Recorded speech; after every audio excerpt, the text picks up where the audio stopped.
నమస్కారం. ఈరోజు మనం ఒక చిన్న కథ, కానీ చాలా పెద్ద అర్థమున్న విషయాన్ని మాట్లాడుకోబోతున్నాం. చీకట్లో పరివర్తన అనే ఈ కథ మన కష్టాల వెనుక దాగి ఉన్న అసలు సిసలైన విలువను, అలాగే మనోధైర్యాన్ని చాలా అద్భుతంగా వివరిస్తుంది. ఇది కేవలం వినడానికి ఒక కథలా అనిపించినా, మన జీవితాల్లో ఎదురయ్యే సవాళ్లను మనం ఎలా చూడాలో నేర్పే ఒక గొప్ప పాఠం. సరే, ఈ కథలోకి వెళ్లే ముందు మనం ఎప్పుడైనా ఇలా ఆలోచించామా? కింద పడిపోవడమంటే అంతమా, లేదా అది ఒక కొత్త విషయానికి ఆరంభమా? సాధారణంగా ఒక ఓటమి రాగానే లేదా కాస్త వెనుకడుగు వెయ్యగానే ఇకంతా అయిపోయింది అని చాలామంది అనుకుంటారు కదా. పతనమనేది వినాశనానికి సంకేతం అని భావిస్తాం. కాని నిజం ఎప్పుడూ అలా ఉండకపోవచ్చు. ఓకే, ఇప్పుడు అసలు విషయంలోకి వెళ్దాం. ఒక పెద్ద అడవి, అందులో ఒక భారీ పాత చెట్టు. ఆ చెట్టు మీద అందర్నీ ఆకట్టుకునే ఒక అందమైన పండు ఉండేది. అదే చెట్టు మీద ఒక చిన్న పిట్ట కూడా ఉండేది. కాని దానికి ఈ పండుని చూస్తే విపరీతమైన అసూయ. ఆ పండు రంగు, రూపం అందరికీ నచ్చేవే, కాని ఆ పిట్టకి మాత్రం ఆ పండు అంటే అస్సలు పడేది కాదు. ఈ రెండింటి ఆలోచన విధానమే మన కథకు అసలు మూలం. ఆ పిట్ట ఎప్పుడూ లోపల కుమిలిపోతూ ఉండేది. అరే, నన్నెవ్వరూ చూడరు, అందరూ ఆ పండునే చూస్తున్నారు అని తెగ బాధపడేది. ఇది కేవలం పైపై అందాన్ని, బయటి ప్రపంచమిచ్చే గుర్తింపును మాత్రమే చూసే ఒక ఆలోచన విధానం. ఇతరుల ఎదుగుదలను చూసి అసూయపడే ఒక బలహీనతకు ఇదొక ప్రతీక. కాని పరిస్థితులెప్పుడూ ఒకేలా ఉండవు కదా. సడన్గా ఒకరోజు గట్టిగా గాలి వీచింది. ఆ చెట్టు చాలా బలంగా ఊగిపోయింది. అప్పుడు ఎవరూ ఊహించని విధంగా ఆ అందమైన పండు కాస్త చెట్టుమీదనుంచి కిందపడిపోయింది. ఆ పండు జీవితంలో జరిగిన ఈ ఆకస్మిక సంఘటన కథలో ఒక పెద్ద మలుపు. అలా పండు కింద పడగానే ఆ పిట్టకు ఎంత ఆనందం వేసిందో తెలుసా? చూశావా, అంత ఎత్తులో ఉన్నావనుకున్నావు, చివరికి నేలకే పడిపోయావని ఎగతాళి చేస్తూ నవ్వింది. ఎవరైనా ఉన్నత స్థాయినుంచి కింద పడినప్పుడు, లేదా వాళ్ల హోదా కోల్పోయినప్పుడు ఈ బయటి ప్రపంచం కూడా ఇంతే కఠినంగా విమర్శిస్తుంది, ఎంత తేలికగా తీసిపారేస్తుందో కదా. ఇప్పుడు ఒక్క క్షణం ఆ పండు నేలమీద పడిపోయిన తరువాత అలుముకొన్న ఆ నిశ్శబ్ద చీకటి గురించి ఆలోచించండి. నెమ్మదిగా మట్టి దాన్ని కప్పేస్తుంది.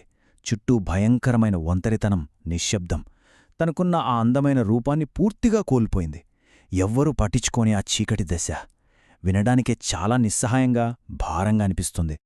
కాని ఇక్కడే మనం గమనించాల్సిన ఒక అదృశ్య పోరాటముంది.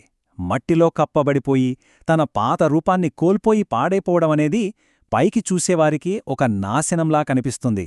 కాని సరిగ్గా అదే సమయంలో ఆ పండు లోపలొక కొత్త జీవం మొదలైంది. ఆ మట్టిని నెమ్మదిగా తోసుకుంటూ, మరింత బలంగా నెట్టుకుంటూ ఎవరికీ కనిపించని ఒక పోరాటం స్టార్టయింది. మరిక్కడితో అంతా అయిపోయినట్లేనా? ఆ పండు తన రూపాన్ని, అందాన్ని కోల్పోయి మట్టిలో కలిసిపోయిందంటే దాని కథ పూర్తిగా ముగిసిపోయినట్లేనా? పతనమంటే ఎప్పటికీ అంతమేనా? ఖచ్చితంగా కాదు. అసలైన మలుపు ఇక్కడే ఉంది. ఇది ముగింపు కాదు, అదొక కొత్త ఆరంభం. ఆ మట్టిని చీల్చుకుంటూ ఒక చిన్న పచ్చని మొలక ఎంతో బలంగా బయటకొచ్చింది.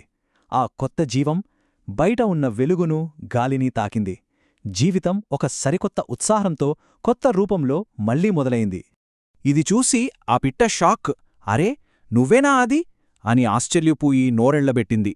కేవలం బయటి రూపాన్ని మాత్రమే చూసేవారికి లోపల చీకట్లో జరిగిన ఆ పోరాటానికి మధ్య ఉన్న తేడా ఇది. ఆ పిట్ట అస్సలు ఊహించని ఒక గొప్ప వాస్తవం ఆ పచ్చని మొలక రూపంలో ప్రాణం పోసుకుంది. అప్పుడు ఆ చిన్ని మొలక నవ్వుతూ ఎంతో ఆత్మవిశ్వాసంతో ఇచ్చిన సమాధానం వినాలి. అవును, నువ్వు చూసింది నా పతనం మాత్రమే, కాని నువ్వు చూడనిది నా పోరాటం. బయట ప్రపంచం చేసే ఎగతాళికి, మనం లోపల మౌనంగా పెంచుకునే అనంతమైన మనోధైర్యానికి మధ్య ఉన్న గ్యాప్ను ఈ ఒక్క మాట ఎంత బలంగా చెబుతుందో కదా. తాను కింద పడిపోయిన రోజున అంతా ముగిసిపోయిందే అనుకున్నారు, కాని అదే తన కొత్త ప్రయాణానికి ఆరంభమని ఆ మొలకకు తెలుసు. నా అందం చెట్టుమీద ఉన్నప్పుడు లేదు, ఈ చీకట్లోమే పుట్టింది అని ఆ మొలక చెప్పిన మాటలు నిజమైన విలువ ఎప్పుడూ ఉన్నత స్థానాల్లోనే ఉండదని, అది మనమెదుర్కొనే కష్టాల కొలిమిలోనే తయారవుతుందని నిరూపిస్తున్నాయి.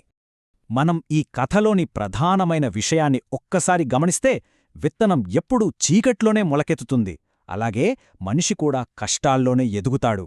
చీకటనేది ఎప్పటికీ ముగింపు కాదు, అది ఒక కొత్త ప్రారంభానికి గుర్తు.